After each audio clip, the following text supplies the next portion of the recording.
Ratusan saudagar melamarnya, namun tak dihiraukannya. Harta tahta kewibawaannya. Aku lari, aku telepon mama, "Mah, ke ruang ICU mah, Bang Amer jantungnya berhenti," aku bilang gitu. "Ya Allah sayang," kata mama, intinya mama langsung, "Kamu berani nikahin aku di usia muda, kamu harus tepatin janji kamu, bahagiain aku." Aku pegang tangannya, aku bilang, "Bang, jangan pergi dulu, masih banyak mimpi-mimpi kita yang belum kita capai," aku bilang gitu. "Jangan pergi dulu ya Bang," aku bilang gitu. "Aku nggak mau ditinggal sendiri," aku bilang gitu. "Bang Amer sendirian," aku bilang. "Bang Amer capek ya, Bang Amer kesakitan ya." "Ya udah Bang, aku ikhlas, Abang pulang ya."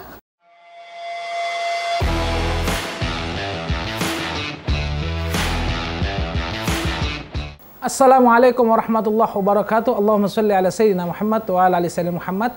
Assalamualaikum sahabat A1. Hari ini kita kedatangan tamu yang sangat luar biasa. Saking luar biasanya, namanya pun sangat indah ketika kita sebutkan. Siapa namanya? Nazira Safa. Beliau terkenal dengan lagunya, lagu Khadijah istrinya Rasulullah. Terus beliau juga penulis novel 172, berarti 172 hari menuju kepergian dari sang suaminya. Kita juga akan belajar dari kisah hidup Nazira. Seperti apa sih sosok Nazira ini? Apakah juga beliau akan mengungkapkan siapakah calon suami berikutnya? Nah, inilah Nazira. Ya Allah. Assalamualaikum. Ya Rabb, salli ala Muhammad. Nah, Nazira kan punya lagu Khadijah. Boleh dengerin gak sih suaranya? Siapa tahu dengan begitu kita jatuh hati kan gitu. Refnya aja berarti ya. Ref boleh. Dialah Sayyidah Khadijah, cinta pertama sang baginda. Ratusan saudagar melamarnya, namun tak dihiraukannya.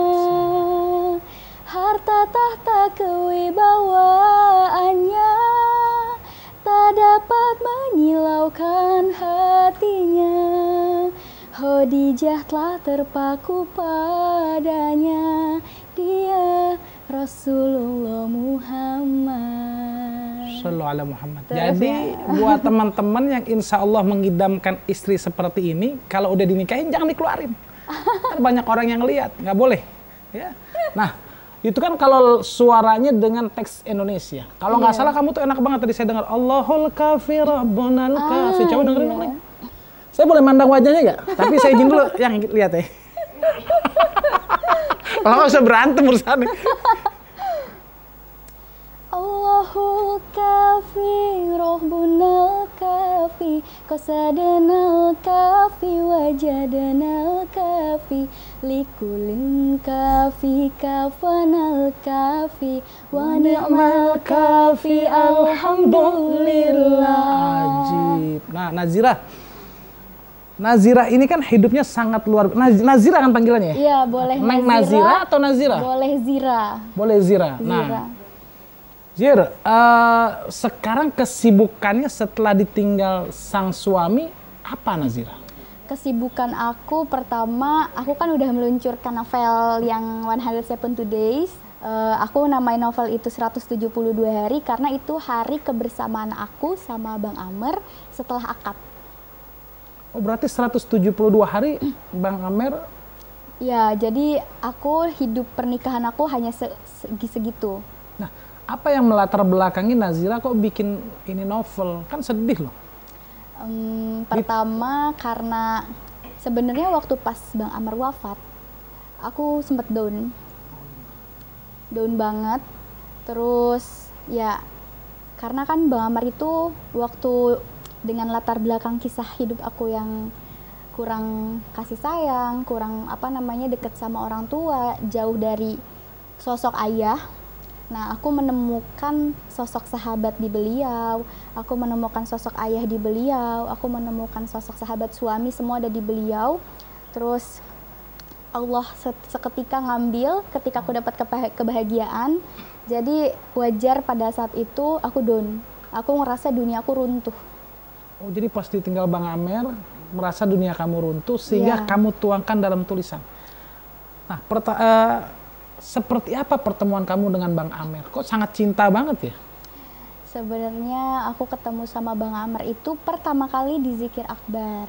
Zikir Akbar. Jadi waktu pas Bang Amer wafat itu, aku inget-inget hal baik tentang beliau, kayak kita dipertemukan di majelis zikir, terus pernikah apa sih tanpa pacaran, benar-benar apa namanya dia datang langsung ke Umi aku. Beliau itu pas melamar aku tuh nggak melalui aku, tapi langsung ke Umi. Waktu itu ngechat aku cuman, Zira boleh minta nomor Umi nggak, gitu doang. Bilangnya mau silaturahmi, benar silaturahmi, tapi sambil mengutarakan niat baiknya untuk melamar. Allah, jadi gentle ya, dia nggak bilang sama kamu mau ngelamar, dia langsung ke Umi. Iya. Jadi laki-laki yang akan melamar Zira mesti langsung ke Uminya dan gitu ya. Ya Allah. Nah, apa yang membuat Zira tertarik sama Bang Amer? Apakah ketampanannya, ataukah karena ahli kitab, ahli Quran, ahli zikir, atau apa? Karena kepribadiannya sih pertama. Aku itu sebelum ketemu sama Bang Amer itu, kita itu menjadi teman diskusi di Instagram. Aku sekolah psikologi, dan Bang Amer kan maksudnya dia di agama pada saat itu bagus.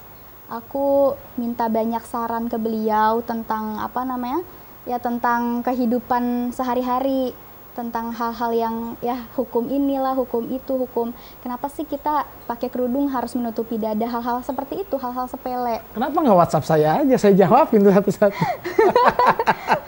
Nah, berarti kan sosoknya yang sangat religi ya. Pertanyaannya, Iya. berarti kamu kan kepribadian itu ketika kamu tahu sudah kenal Amer. Pertama kamu lihat sosok Amer itu apa karena ketampanannya atau karena agamanya? Kepribadian belum ketahuan loh nih. Iya, aku ngelihat. Atau karena anaknya Ustaz Kiai Haji Arifin Ilham? Bukan sih. Aku pertama kali ngelihat dia itu, Umi aku waktu itu lihat video dia lagi dakwah. Waktu itu 2018 atau 2017, umur kita kan seumuran, masih 17 tahun. Makasih. Waktu itu umur aku sama Bang Amer. Terus aku lihat Berarti kamu nikah sama Amer umur? 20. Oke, balik lagi umur 17 tahunan. Waktu pas umur segitu, aku ngelihat dia dakwah di ribuan banyak orang dengan karakternya yang lucu, kan yang gemes gitu ya. Gemes. Cute ya, siapa anak muda sekarang apa? Cute. Iya, cute. Di situ kayak belum ada suka, belum ada cinta, belum ada apa, cuman wah keren nih, wah keren dia. Masih umur 17 tahun tapi udah bisa dakwahin orang sebanyak itu gitu. Oke, berarti itu kamu udah dasarnya ngefans. Iya, kagum. Kagum ya? Kagum. Apa perasaan Zira pas tahu Amer suka sama Zira dan melamar ke ibu? Kaget sih, awalnya kayak karena Bang Amer itu tipe orang lucu. Terus nggak pernah gombal. Nggak pernah gombal? Nggak pernah ini, nganggap kayak temen aja, kayak gitu. Tapi tiba-tiba minta gitu ke Umi, kayak ini beneran dia minta. Orang-orang kan banyak cowok yang nggak deketin aku, ngegombalin aku. Kalau Bang Amer bukan aku yang digombalin, Umi sama kakak aku. Jadi kalau kita mau ngedeketin Zira jangan gombalin Zira, nggak mempan ya. Nah berarti pasti perasaan kamu sangat senang sekali pas Amer tahu ngelamar. Ada senangnya, tapi ada gelisah juga karena waktu itu kan aku masih kuliah. Aku masih kuliah, terus aku waktu itu dikuliahin sama kakak aku yang kedua. Terus memang kakakku yang kedua waktu itu belum ngizinin, dia belum siap aku nikah. Karena dia pikir, kamu masih muda Zira, kamu harus nikmatin dulu masa muda kamu. Kalau misalkan kamu menikah, kakak takut kamu kayak kakak. Maksud kakakku menikah di usia muda waktu itu, dan kehidupan rumah tangga yang pertamanya nggak seindah bayangan dia gitu, dan beliau takut aku mengalami hal yang sama. Makanya waktu itu beliau melarang aku untuk jangan nikah dulu Zir, kamu selesaiin dulu kuliah kamu, gini. Cuman memang doa Bang Amer jauh lebih ini ya. Karena lebih didengar ya. Karena beliau itu ternyata sebelum menikahi aku itu dia sebelum bilang mau ngelamar aku ke Umi, ternyata dia udah minta doa ke Habib Hasan, ke Habib ini, Habib itu, Habib ini, kayak gitu. Terus dia istiqorohnya juga mantep gitu, doa sepertiga malamnya mantep gitu. Jadinya hati kakak aku yang keras, sama waktu itu kan aku punya kakak ipar, mereka sama-sama nggak ngizinin aku nikah. Tapi tiba-tiba 3 hari setelah itu aku dipanggil sama kakak aku, kalau kamu mau nikah nggak apa-apa, asal kamu yakin nggak sama dia, gini nggak. Terus aku bilang, aku yakin kalau misalkan dia bisa bimbing aku, kayak gitu. Tapi posisinya Nazila udah siap nikah? Waktu itu udah sih, aku ngerasa mungkin mental aku kayaknya udah cukup deh untuk menikah. Ya, dan alhamdulillah karena aku juga ikut istiqoroh kan pada saat itu, karena aku memilih kuliah apa menikah, dan ternyata Allah ngasih jalan lain. Maksudnya jalan kan istiqoroh bukan mimpi aja ya, kadang diperbagus gitu jalannya, diperindah jalannya tiba-tiba. Harakah barakah. Iya, tiba-tiba kakak aku ngizinin, tiba-tiba jalan baik lah. Tiba-tiba akhirnya dengan jangka cuman 3 bulan perkenalan langsung nikah. 3 bulan kenal langsung nikah. 3 bulan itu perkenalan ke jalur pernikahan, karena sebelumnya ya udah teman biasa, chatan Tanpa juga pacaran, jarang. tanpa pacaran. Enggak Pegangan pacaran. tangan? Enggak ya? Enggak. Kita pertama kali pegangan tangan itu pas setelah akad. Ya Allah ya Rabbi. Bener, sama saya juga gitu. Iya. Pas setelah Apa akad. sosok yang kamu paling suka dari Amer itu selama 172 hari itu apa, sehingga kamu, oh ini cinta mati kamu banget? Pertama dia orang yang nggak ngejudge orang. Ngejudge orang. Iya. Aku kan masih banyak harus dibimbing. Kayak misalkan sholat subuh kadang masih suka kesiangan, kayak gitu-gitu. Bang Amr itu nggak pernah marahin aku, nggak pernah nyuruh. Dia tuh nyontohin. Di jam 3 dia udah sholat, udah bangun. Udah sholat malam.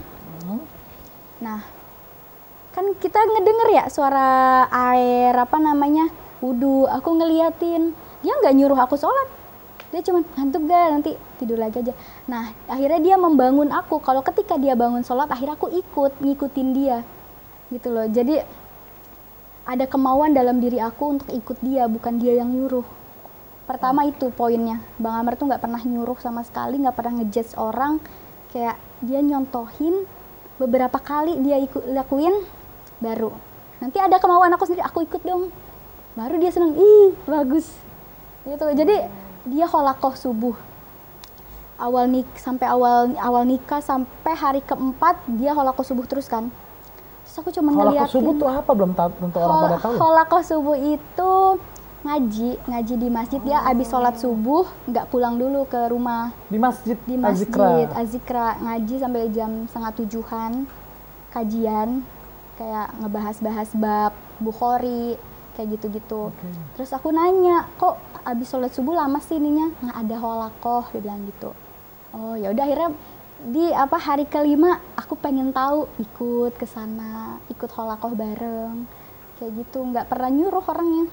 Nah, kamu selama menjadi kan berarti kamu mantunya daripada Kiai Haji Arifin Ilham. Iya. Tokoh besar di tanah air. Ada beban nggak kamu jadi mantunya beliau?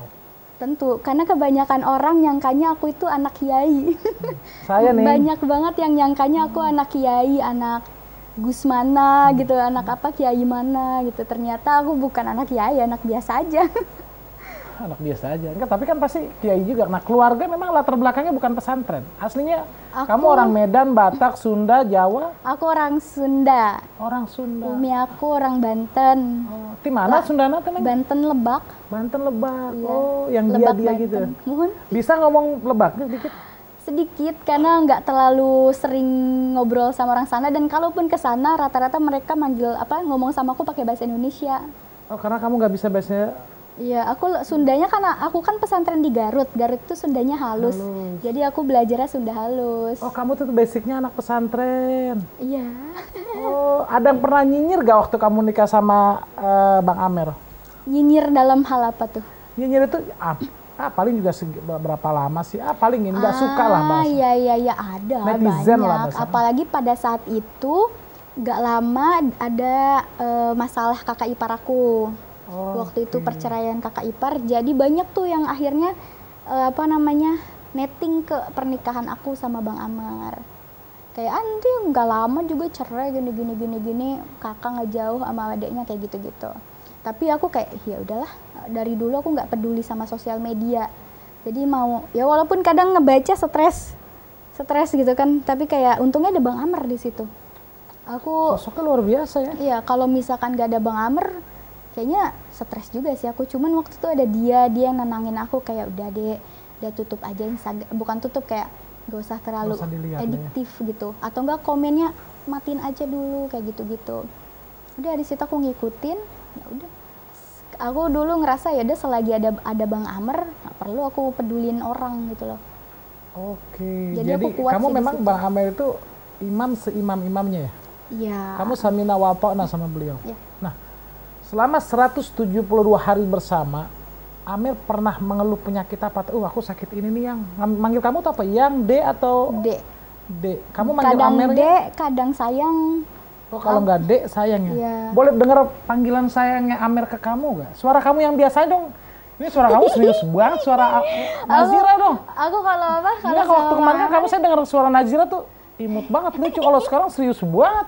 Karena kan apa sih Oh, sistemnya publish. podcast, Iya, iya, iya. publish. Iya. Kalau Bang Amr ya gitu aja, sayang. Gitu. Makasih. Ya paling nggak manggil sayang itu dalam hal apa? Apa aja sayang sih nih makan, sayang ini kayak gitu. Suara khasnya manggil gimana? Sayang, gitu sih. Coba. Sayang. Oke. Kamu saya lagi meresapi coba. Gimana? Kayak gitu kayak sayang, Dek gitu. Oke. Kamu di mana? Udah kayak film ya? Oke. Nah, pernah ngerasain dia sakit apa nggak? Bang Amir, kamu manggilnya Bang ya? Iya, Bang. Bang Amir pernah ngerasain sakit dada, sesak atau apa? Bang Amr itu dia sebenarnya sakit batuk pilek itu udah biasa. Oke. Jadi waktu pas beliau sakit itu dia batuk doang. Dia cuman batuk-batuk biasanya. Sakit itu kan waktu itu kita sempat bulan madu ke Lombok lagi. Ke London? Labuan Bajo. Oh, Labuan Bajo. Amin ya Allah ke London. Amin. Lah kan masih single. Kan bisa sendiri. Iya. Iya. Ke Labuan Bajo, sebelum ke Labuan Bajo dia sempat sakit. Aku juga sakit, beliau sakit. Cuman udah sembuh lagi. Terus pas pulang dari Labuan Bajo aku sakit, beliau sakit. Cuman ya udah kayak cuman 2 hari, 3 hari udah gitu. Oh, ini habis pulang dari Labuan Bajo, bukan? Belum, itu sebulan setelah dari Labuan Bajo Bang Amr baru sakit. Oke, 172 hari itu berapa bulan ya? 5 bulan. Allah, 5 bulan nikahnya. Nah, Bang Amir berapa lama dirawat di rumah sakit? Terus ada nggak sih ketakutan Zira ditinggal atau nih Bang Amir mah bakalan sembuh? 4 hari Bang Amr dirawat, 2 hari rawat aku, 2 hari lagi dirawat mama. Cuman pas Bang Amr wafat itu pas dirawat mama. Jadi Mama tuh mamanya Bang Amir atau iya, Mama Yuni. Mama.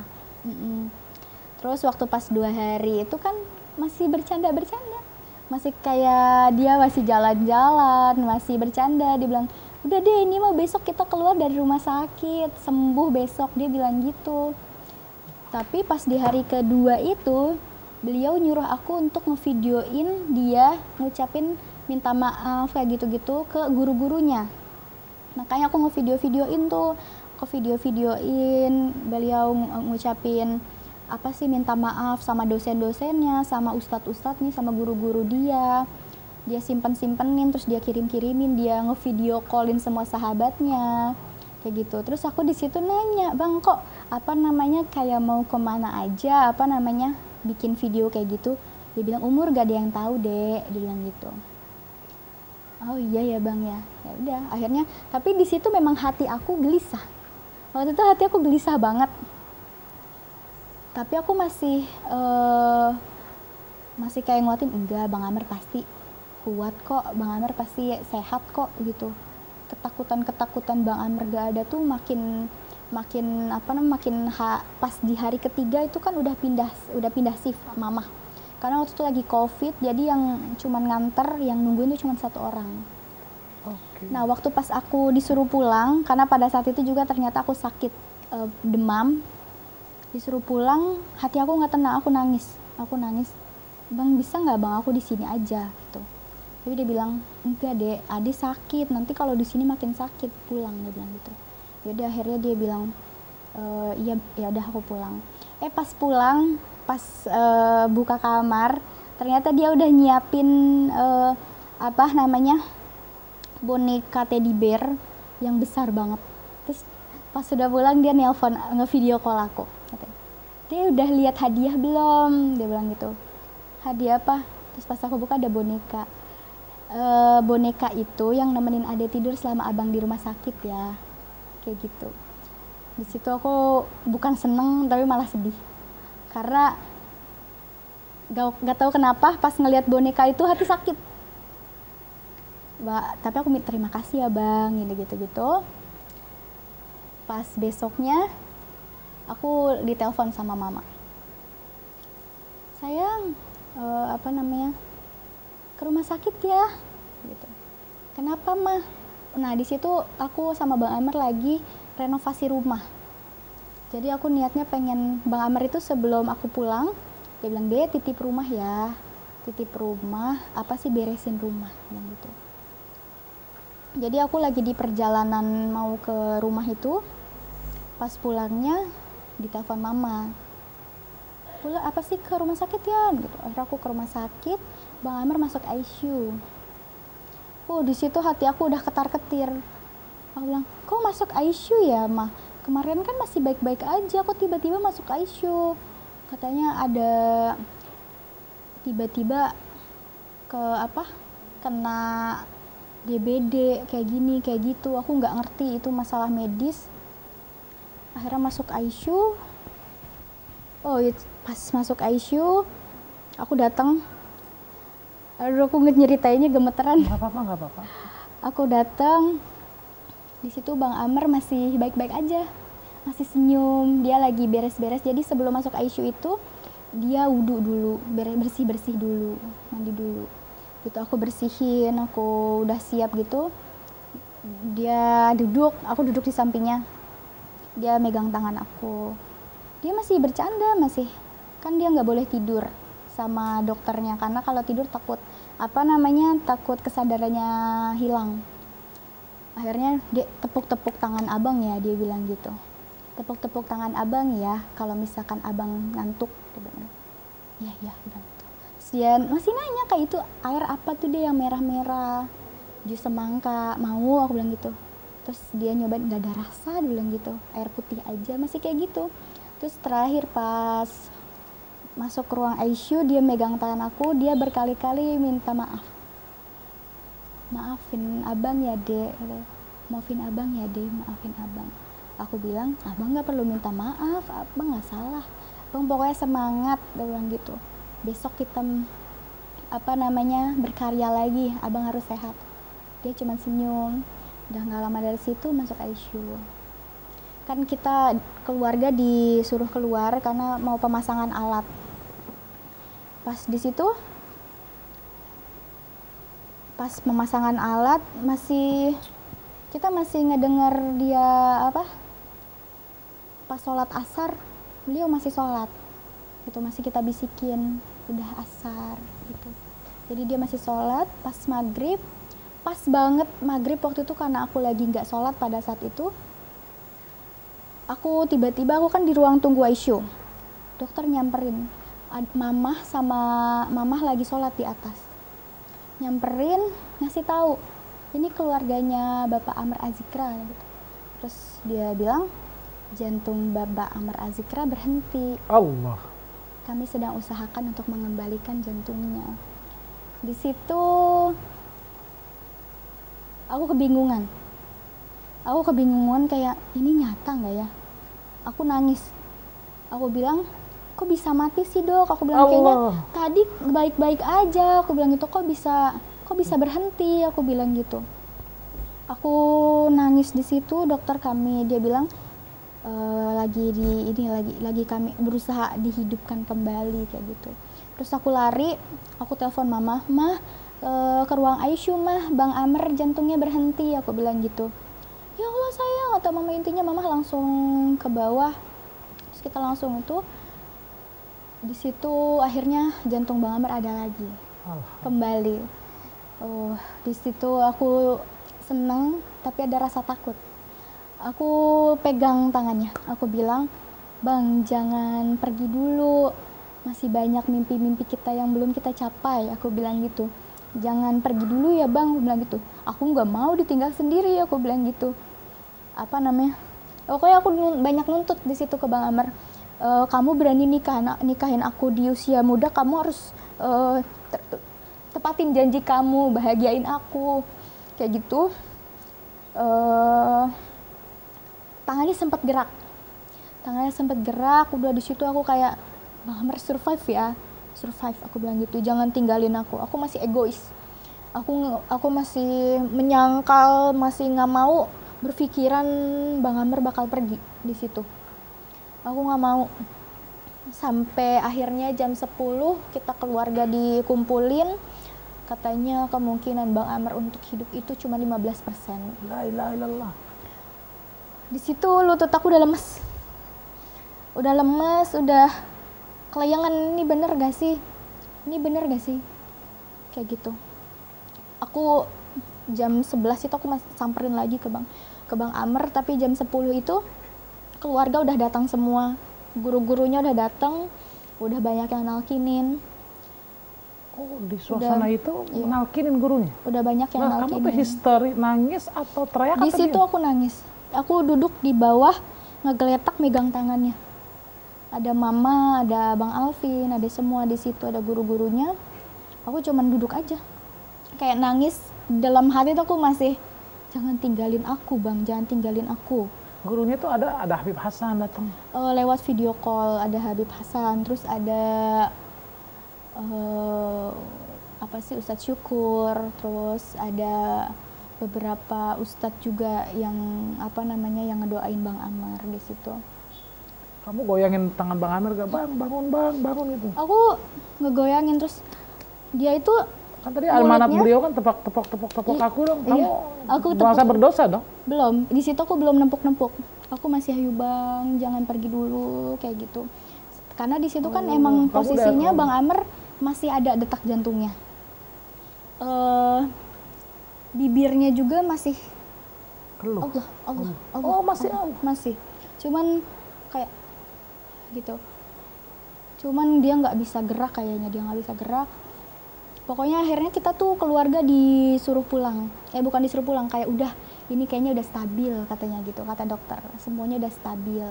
Nggak usah khawatir, dia bilang gitu. Ya udah, akhirnya aku ke kamar dan aku diamanatin untuk baca Al-Baqarah sama Umi Rania waktu itu. Aku baca surat Al-Baqarah. Belum kayaknya 4 lembar, baru lembar kelima dokter ke kamar. Tatapan dokter itu udah kayak khawatir. Aku sebelum dia ngomong aku udah lari. Karena aku tahu itu bukan kabar baik. Karena wajah dokternya juga udah kayak udah gitu. Karena dia kan awalnya bilang semua baik-baik aja, udah stabil. Terus gak lama kenapa dia datang, wajah dokternya tuh kayak buru-buru. Aku tanpa pakai sendal, aku langsung lari ke lantai bawah, ke ruang ICU. Aku langsung lari. Bang Amr udah di situ aku baru pegang tangannya, aku tepuk tangannya, Bang, ini aku tepuk tangan kamu harus bangun, aku bilang gitu. Aku tepuk sampai 3 kali, nggak ada reaksi, jantungnya udah berhenti. Di situ aku tepuk lagi, nggak bangun juga. Aku masih teriak, Bang, jangan pergi, aku nggak mau sendiri, jangan tinggalin aku. Mimpi kita masih banyak, aku bilang gitu, kita harus bareng-bareng. Tapi aku ngelihat Bang Amr pas jantungnya terus ditindakin. Aku ngelihat, insya Allah aku ikhlas, aku bilang gitu kan. Aku pegang tangannya, nggak apa-apa Bang, nggak apa-apa. Aku langsung putar semua yang tadinya aku bilang aku nggak mau ditinggalin, aku nggak mau sendirian. Tapi ngelihat dia berjuang, ngelihat dia jantungnya aku ngelihat dia kayak kesakitan. Makanya aku bilang, Abang capek ya. Abang Itu Bang Amer istirahat suaranya ya. nggak ada suara Allah, Allah udah nggak ada. Udah nggak ada. Bang Amer sendirian. Aku bilang, Bang Amer capek ya, Bang Amer kesakitan ya. Ya udah abang, aku ikhlas, abang pulang ya. Pas Bang Amer dinyatakan meninggal, semua orang nangis. Aku udah nggak nangis. Aku cuman duduk di ujung ngeliatin Bang Amer. Aku nelpon keluarga aku, Mi, Bang Amer wafat. Mi datang ya. Keluarga aku semua pada nangis di sana. Aku udah nggak ada air mata. Pokoknya pas sudah Bang Amer dinyatakan wafat, Masuk aja nggak apa-apa, kasih tisu. aku udah diem. Kasih aja Pak. Bang Amar udah Saya ditinggal. maafin ya. Ya Allah ya Rab. Kamu yang nangis, aku yang bersedih. Waktu kamu oyak-oyak gitu, Bang Amer badannya udah kaku atau masih ada suara Masih atau hangat. tangannya megang kamu nggak? Masih hangat tapi masih megang gini tapi kayak udah lemes. Mau dipegang tangan kamu terakhir gitu maksudnya? Iya. Kamu dengerin bacaan terakhir kalimat syahadatnya beliau? Dengar? Seperti apa? Allah, Allah, Allah. Oh berarti beliau berarti Allah, Allah. Iya. Sampai akhirnya dinyatakan berhenti total kayak pas dokter bilang Bapak Ahmad Azikra dinyatakan telah wafat jam sekian hari sekian kayak gitu. Aku udah megang tangan dia, udah masih hangat tangannya, tapi kakinya udah dingin. Aku udah langsung taruh tangannya, aku langsung ngejauh duduk di ujung. Aku ngeliatin jasadnya aja kayak kosong gitu. Karena baru aku cari aku lupa kan, aku lihat aku nggak pakai sendal. Terus ada ada temen aku satu, dia ngebawain HP. Terus aku langsung ambil HP, aku telepon kakak aku, Assalamualaikum kak, gitu. Kak, Bang Amer wafat. Keluarga aku heboh. Ya Allah, innalillahi, pada nangis. Umi, kakak aku bilang, Bang Amer wafat nih. Mereka lagi pada di Banten, keluarga aku waktu itu. Karena memang sebenarnya sebelum Bang Amer wafat itu November tanggal 29, sebenarnya tanggal 10 Desember itu kita pengen ngadain pengajian pernikahan. Kan aku belum ada pengajian pernikahan di Banten. Kita udah nyiapin, udah nyebar undangan juga. Tapi qadarullah Bang Amer wafat sebelum acara itu berlangsung. Kan kakak aku yang ngurus di sana. Langsung ya Allah, akhirnya mereka, padahal itu udah beli daging, udah beli ayam buat masak-masak. Akhirnya mereka tinggalin, mereka bagi-bagiin ke tetangga, mereka datang ke Bogor. Nah, Nazira kan harus menerima kenyataan Bang Amer pergi. Dan Zira sendiri lagi. Iya. Ada perasaan marah gak sih sama kehidupan ini? Baru juga bahagia, terus sudah ditinggal. Ada sih, manusiawi ya kita. Manusia kadang suka menyalahkan takdir. Sempat membenci takdir aku sendiri. Sampai aku pernah bilang, apa aku diciptakan untuk sendirian terus ya? Aku sempat mikir kayak gitu. Kayak dari kecil, ibarat kan nggak deket sama Umi. Terus Abi meninggal dari kecil. Terus ya jauh dari orang tua lah. Ada orang tua angkat gitu. Tapi kan sesayang-sayangnya orang tua angkat tetap orang lain gitu kan, kita nggak bisa terbuka 100%, jadi selalu merasa sendiri dari kecil. Terus menemukan sosok Bang Amer, keluarga pertama, ibaratkan gitu kan, kayak wah aku mendapatkan rumah maksudnya itu adalah keluarga, kehangatan itu di dia. Terus cuman 6 bulan pernikahan Allah ngambil. Marah sama takdir pasti, manusiawi. Marahnya kayak apa kamu? Ya, apa teriak atau nangis atau apa nih? Aku lebih ke nangis sih. Nangis. Aku langsung curhat ke Allah. Aku bilang, ya Allah, kok gini banget ya hidup aku. Baru aja dikasih bahagia, kok udah diambil lagi. Kayak gitu tuh, waktu awal-awal aku sering banget kayak gitu.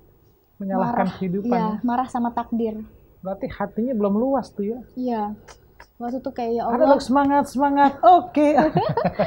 Terus di situ akhirnya aku ke psikolog.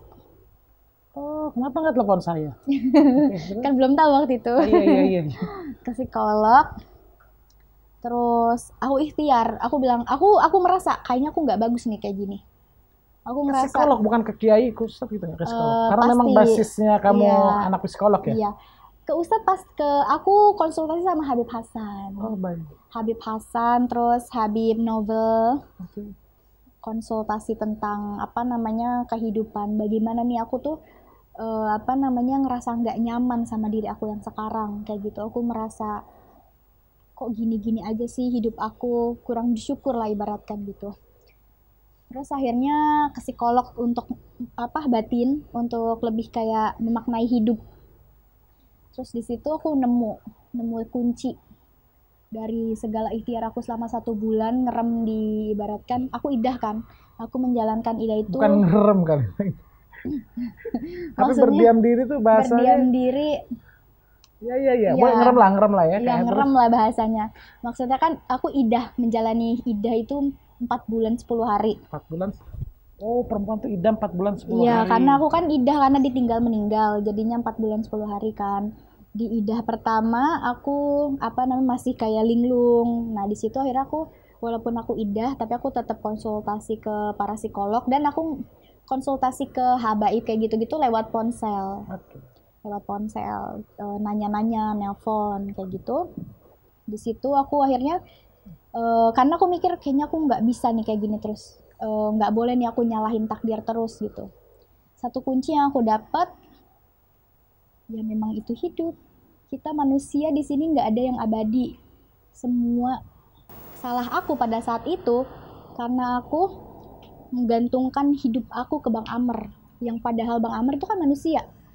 Dia bisa diambil kapan aja sama pemiliknya gitu loh. Salah aku pada saat itu aku menggantungkan hidup aku ke Bang Amr bukan ke Allah. Allah. Nah di situ aku mulai, oh iya ya bener itu.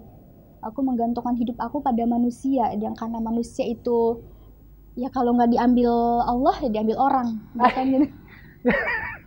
Jadi kalau perempuan itu ini lucunya, lebih baik suamimu diambil yang maha kuasa atau diambil orang lain?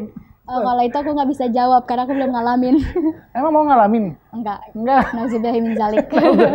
Apa kata psikiater tentang kondisi kamu waktu kemarin pas jatuh-jatuhnya?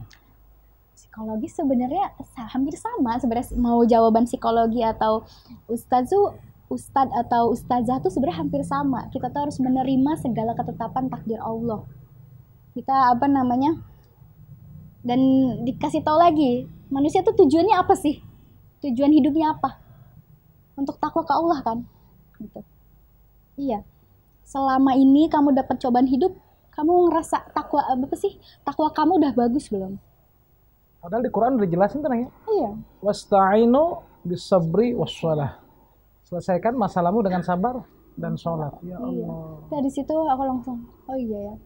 Aku menangani masalahnya belum benar gitu. Kamu menangani masalahnya belum benar. Iya, makanya itu proses pendewasaan kamu untuk mengenal Allah ya. Iya. Itu titik balik ya. Nah, betul. Terus berapa lama kamu untuk bangkit terus lihat video Bang Amer sama fotonya tuh berapa lama setelah kejadian Bang Amer meninggal? Baru cuma 2 bulan. Karena kan akhirnya aku proses bangkit aku itu aku bikin novel. Novel. Nulis novel. Betawinya novel. Novel. Oke, terus novel tuh. Novel, bikin novel. Nah kan pas aku bikin novel ini pasti aku harus mengulik apa namanya kisah-kisah aku. Nangis gak kamu bikin? Tentu waktu pas bikin novel itu bentuk healing aku, tapi aku merasa tersiksa juga, tapi aku healing juga gitu. Ketika aku nulis kan aku pasti ngeliat tanggal. Makanya novel itu ada harinya kan, hari ke ini kayak gitu. Jadi aku lihat dulu hari ke nikah dari tanggal 10 Juni aku lihat apa namanya HP aku scroll ada foto. Aku inget-inget lagi momen. Ada fotonya di setiap hari itu, momen itu? Ada pasti. Oke, apa momen yang Nazira paling suka ketika dekat dengan Bang Amer? Yang kira-kira nggak bakalan ada laki-laki seperti Bang Amer. Momen itu ketika setiap habis sholat jamaah bareng. Oke. Seperti apa? Karena Bang Amer itu kalau doanya itu bisa dibilang kayak ngambil hati aku banget. Contoh? Dia itu kalau habis sholat nih, habis salawat, habis ini dia suka doain aku, Ya Allah, semoga ini istriku yang cantik ini jadi istri yang soleha. Kayak gitu. Terus banyak muji lah. Ya Allah, semoga nanti tempenya nggak gosong lagi. Sambil bercanda-canda aja. Tapi Oke. itu apa namanya momen apa? Aku ngerasa jiwa aku tenang di situ. Oh, jadi doanya itu sambil merayu kamu ya? Iya, ya Allah nih istri aku nih cantik banget. Semoga hatinya juga cantik. Ya Allah semoga teman-temannya baik biar istriku nggak jadi tukang julid kayak gitu-gitu doanya. Tapi sambil ditutup salawat juga sama Bang Amer. Iya. Salawat apa yang disukain sama Bang Amer? Bang Amer itu suka solawat yang tadi aku nyanyiin ke keponakan aku itu. Yang mana? Sallallahu alaihi Muhammad Sallallahu alaihi wasallam. Nah itu Bang Amer itu suka nyanyiin itu sampai ke keponakan aku akhirnya hafal. Keponakan aku manggil dia Baba. Babah ya, kayak orang India ya. Baba, iya. Berarti kalau doain itu ya Allah, istriku cantik sekali, biar secantik hatinya, gitu. Iya. Biar tempenya tidak gosong. Kamu maksudnya nih, boleh diurutin gak sih sehingga orang yang pas lihat kamu tuh, ih doanya romantis deh. Gitu. Doanya ingat maksudnya gini, awalan dari awal wal akhir. Bang Amr itu setiap doa selalu beda-beda sih sesuai tragedi yang terjadi hari itu. Kayak gitu. Kalau misalkan waktu pas pertama kali kita nikah, pas akad, itu kan kita sholat kita kan akad itu abis subuh. Panjang juga waktunya ya. Iya, abis subuh. Terus apa namanya? Jadi sholat jamaah bareng kita itu pas asar, karena pas zuhur itu kita pisah. Sholat pisah dia di masjid, aku di apa namanya di tempat perempuan. Pas sholat asar kita baru sholat jamaah bareng.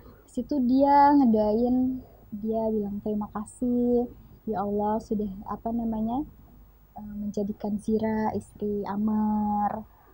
Terus terima kasih apa diizinkan untuk menikahi dia, kayak gitu-gitu sih.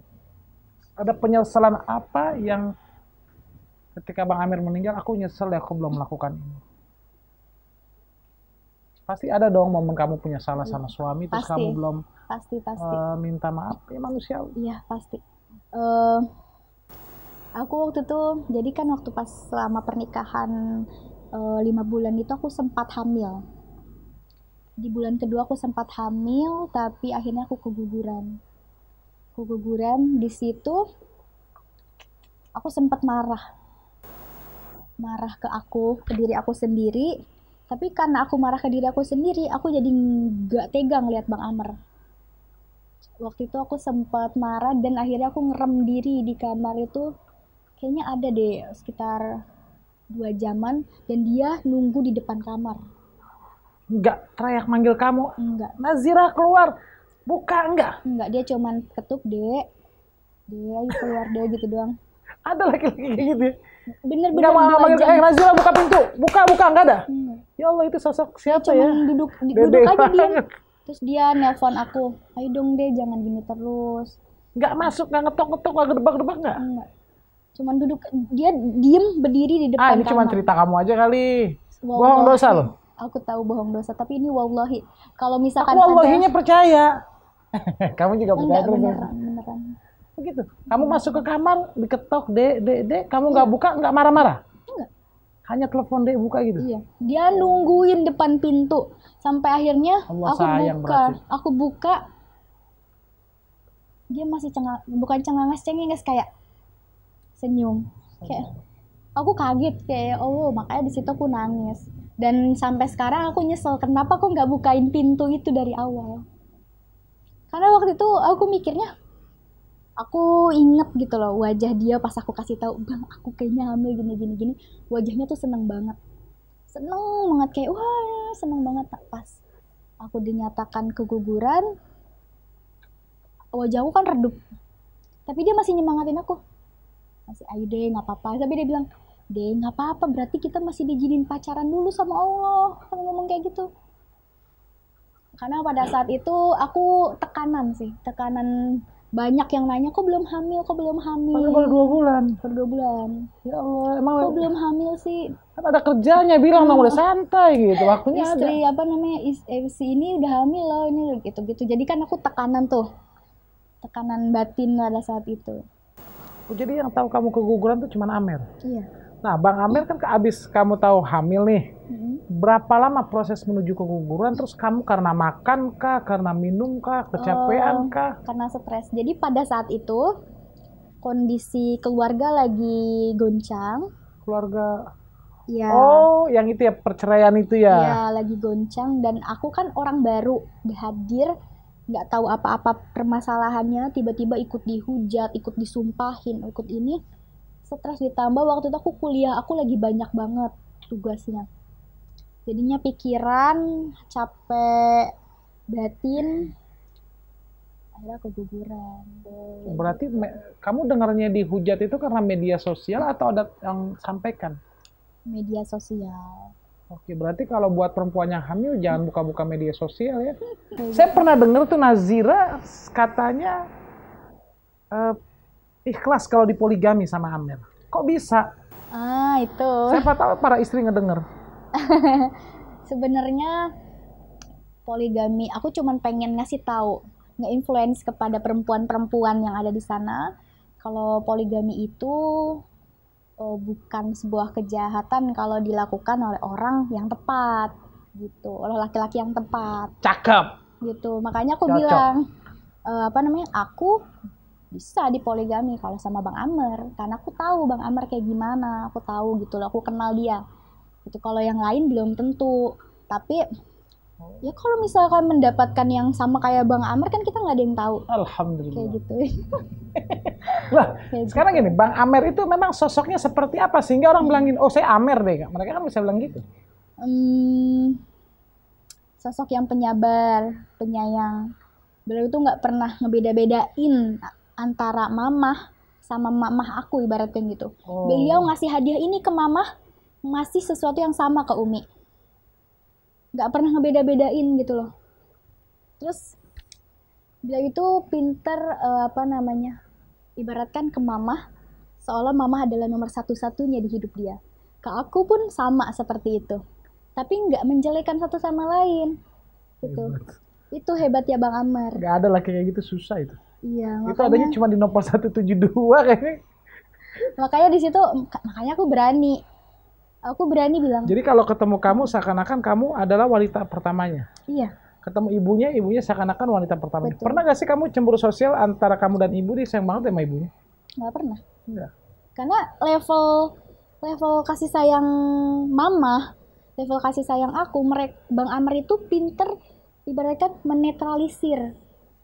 Kayak di depan mama tuh bener-bener sayang sama mama, dan aku pun ikut gitu loh. Kayak, iya mah, mama tuh tau gak sih mah, Bang Amer tuh sering banget loh cerita mama, nanti ajarin aku ini ya mah, gini-gini. Jadi aku sama Bang Amer tuh kompak untuk mengikat hati mama, kayak gitu. Nanti di depan aku nih, Bang Amer muji-muji aku nih di depan mama, mama juga ikut kayak, iya nah kamu gini-gini. Jadi aku ngerasa kayak, oh Bang Amer benar-benar gak ada level dia ke orang-orang. Ke Umi aku pun bener-bener kayak seolah-olah Umi tuh mama dia. Oke, berarti sayangnya sosoknya Amer itu tidak mudah didapatkan oleh orang lain ya. Betul. Nah, Zira kan juga waktu kecil itu kan dipaksa mandiri, hidup tanpa orang tua. Yeah. Gimana kisahnya tuh, Ju? Panjang sih sebenarnya.